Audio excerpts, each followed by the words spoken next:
Bonjour à tous et à toutes et bienvenue sur cette nouvelle vidéo d'un mec en basket, vidéo dans laquelle je vais vous présenter un nouveau programme ou du moins une mise à jour d'un ancien programme qui est le gestion article module 2.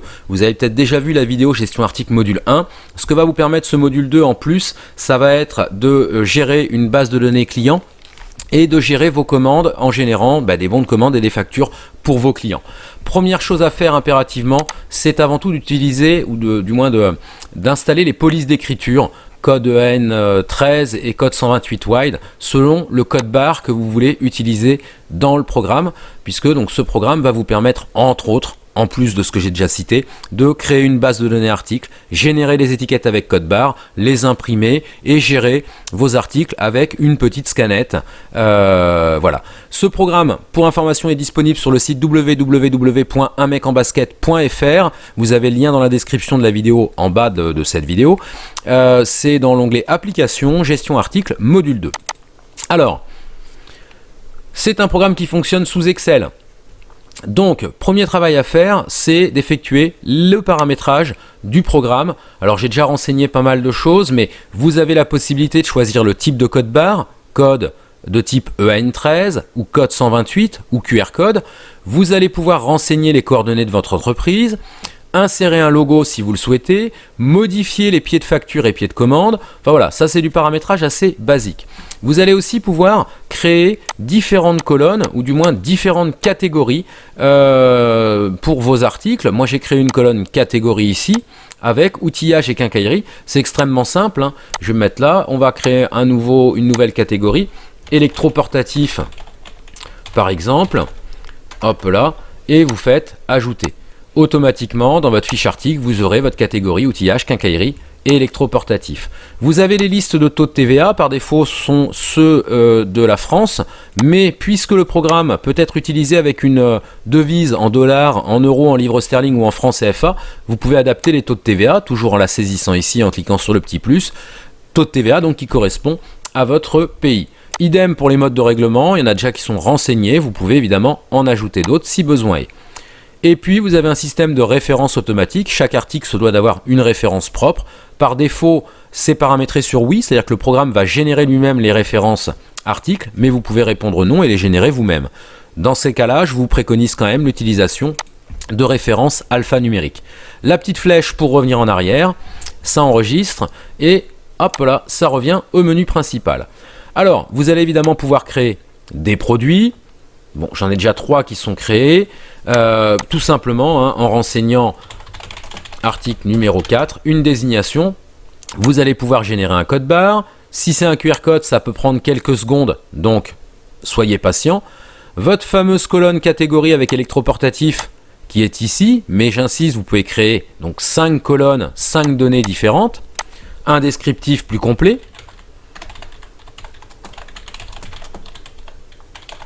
Vous pouvez ajouter une image à votre produit si vous le souhaitez. Et puis ensuite, les prix d'achat de votre article, le taux de TVA, le prix de vente que vous souhaitez appliquer. À chaque fois, ça vous calcule la marge en valeur, ici et la marge en pourcentage, et le stock théorique, 15 produits par exemple, et puis un stock alerte à 5. 2389,80 € de valeur de stock. Vous ajoutez votre produit. Il vient se mettre dans la liste ici même, liste qui est filtrable. Par exemple, tous les produits qui contiennent NUM dans la désignation, hop là, ils apparaissent automatiquement. Si vous voulez faire une remise à zéro du filtre, voilà. Vous pouvez appeler les produits en faisant un double clic. Vous voyez que là, j'ai un produit avec un stock alerte. J'ai un stock à -6. Le stock alerte était à 5. Il me l'indique ici. Et il me l'indique ici par les 3 points d'exclamation. Vous pouvez modifier une fiche article. Vous pouvez supprimer une fiche article. Pour chacun des articles, vous avez, depuis sa création, les quantités vendues et le chiffre d'affaires effectué sur le produit en question. Alors, vous avez évidemment la possibilité aussi de générer des étiquettes, simplement en scannant le produit au niveau de la zone code ou en le sélectionnant au niveau de la zone référence article. Par défaut, il vous propose autant d'étiquettes que vous avez de produits en stock. Vous pouvez évidemment modifier cette valeur et cliquer sur le petit plus pour ajouter l'article à la liste des étiquettes en attente. Une fois que vous avez ajouté tous vos articles, on va en mettre un deuxième. hop là, vous allez pouvoir générer vos étiquettes. Ça se génère par le biais d'un système de publi-postage. Vous voyez, il vous ouvre un fichier Word, vous avez vos étiquettes avec votre référence, votre désignation et votre code barre. Le format d'étiquette est paramétrable à souhait évidemment sur demande, hein, il n'y a pas de souci pour ça. Dans le cas, et c'est ce qu'indique le message qui est ici, où vous généreriez des codes barres, enfin des codes de type QR code, une fois le fichier Word ouvert, pensez à appuyer sur les touches CTRL A de votre clavier, puis sur F9. Ça va vous permettre d'actualiser les images des QR codes pour être sûr qu'ils correspondent bien au produit. Une fois vos étiquettes éditées, vous pouvez revenir en arrière et vous revenez à l'écran principal. Ici même, vous allez pouvoir effectuer des mouvements de stock. Alors, vous allez pouvoir décharger des scanettes, une scannette avec des mouvements entrants, ou décharger une scannette avec des mouvements sortants, il n'y a absolument aucun problème là-dessus, ou alors faire un mouvement de stock ponctuel. Vous voyez, par exemple, stock théorique, j'en ai -6, parce que j'en ai vendu plus que j'en ai acheté, mais je viens d'en commander 50. Donc, compte tenu des -6, mon stock après modif sera de 44. J'ajoute mon produit, et puis je peux en mettre d'autres. Hop là, mouvement entrant, ça, on va en commander 10. Et puis le dernier, on va faire un mouvement sortant. J'en ai vendu 2 par exemple. Vendu, c'est pas le terme parce que c'est pas là qu'on va gérer les ventes. Hop là. Une fois que vos articles sont saisis, vous allez pouvoir valider les mouvements de stock. Et il vous demande si vous voulez éditer un bon valorisé. On va lui répondre oui.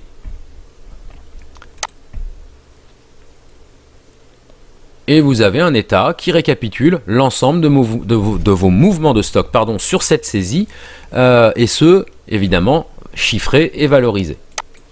L'impression s'est-elle bien déroulée? Oui. La mise à jour des stocks s'est correctement déroulée. Si je retourne voir ma fiche article, mon premier produit qui était à -6, j'ai bien un stock de 44. Donc vous allez pouvoir évidemment créer un client, Dupont Marcel, hop là, pseudo Dupont, 14 route du Vieux Puy, complément d'adresse 15, lieu-dit le Vieux Chêne, hop là, à Paris, un numéro de téléphone, un numéro de portable et une adresse mail. Vous allez donc créer votre client, voilà, et appeler sa fiche client par la suite, il n'y a absolument aucun souci.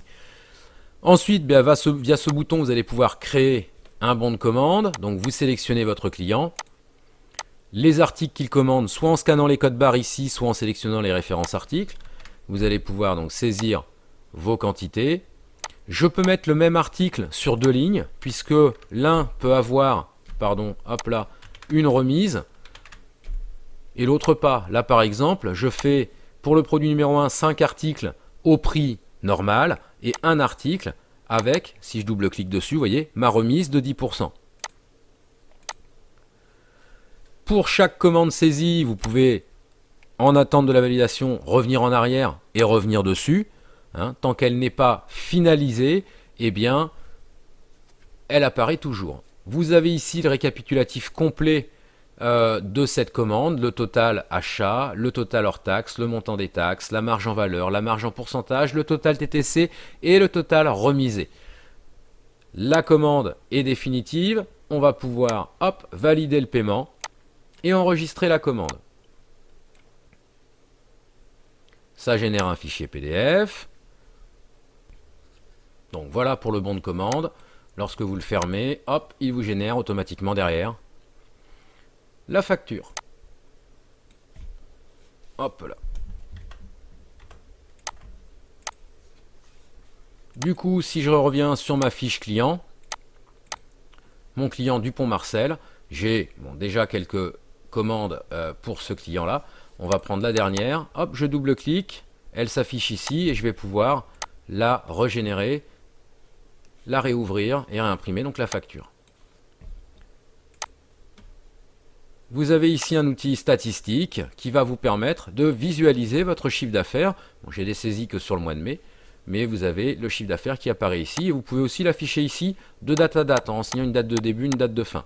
Ce tableau est imprimable. En cliquant là-dessus, ça l'imprime directement sur votre imprimante. Et puis évidemment, qui dit hop, suivi de chiffre d'affaires, dit date, vous avez la possibilité de borner une année à votre guise. Voilà pour ce petit programme. Il est donc disponible comme indiqué sur www.unmecenbasket.fr, onglet applications, gestion article, module 2. J'espère que cette vidéo vous a plu. N'hésitez pas à lâcher un like et à laisser des commentaires si besoin est. Je reste à votre disposition pour toute demande ou question. Et je vous souhaite à tous et à toutes une excellente fin de journée. Allez, au revoir.